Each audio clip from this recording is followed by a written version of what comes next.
Le mélanome est le plus grave des cancers de la peau. Il est principalement causé par l'exposition au soleil et aux UV des cabines de bronzage. En France, près de 11 200 nouveaux cas ont été diagnostiqués en 2012. Il est le cancer dont le nombre de cas a le plus fortement augmenté ces dernières années. Le mélanome est une tumeur maligne qui se développe à partir des mélanocytes, les cellules qui colorent la peau. La plupart du temps, il se manifeste par une tache pigmentée qui apparaît sur une peau saine. Il peut aussi se développer à partir d'un grain de beauté.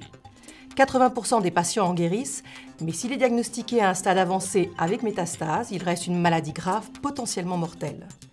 Le professeur Céleste Lébé fait le point pour nous sur les traitements disponibles, leurs limites d'action et les pistes de recherche les plus prometteuses. Le traitement du mélanome, c'est la chirurgie de la tumeur primitive.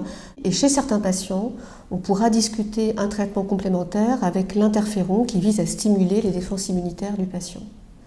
Pour les patients qui auront développé des métastases, plusieurs métastases à distance, eh bien dans ce cas-là, la chirurgie n'est plus de règle. Jusqu'à peu de temps, on disposait uniquement de la chimiothérapie pour traiter ces patients, qui était efficace chez environ 10% de nos patients. Et heureusement, notre arsenal thérapeutique s'est enrichi depuis 2010 avec l'apparition de thérapies ciblées et de nouvelles immunothérapies très efficaces. Alors, les thérapies ciblées, comme leur nom l'indique, essayent de cibler relativement spécifiquement la cellule tumorale en épargnant, autant que faire se peut, les cellules normales. Et ce, contrairement à la chimiothérapie. Ces traitements ont une efficacité, je dirais, initiale extrêmement impressionnante et rapide. Malheureusement, des résistances émergent chez la plupart des patients, en règle générale, dans l'année qui suit l'introduction du traitement.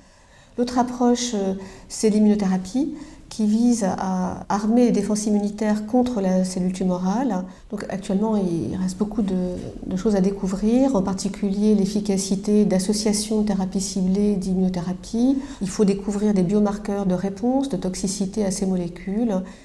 Merci professeur Céleste Lébé pour ces explications extrêmement claires et très intéressantes.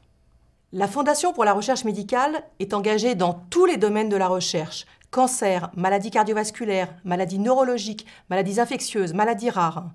Si, comme moi, vous souhaitez soutenir la recherche médicale, rendez-vous sur le site frm.org.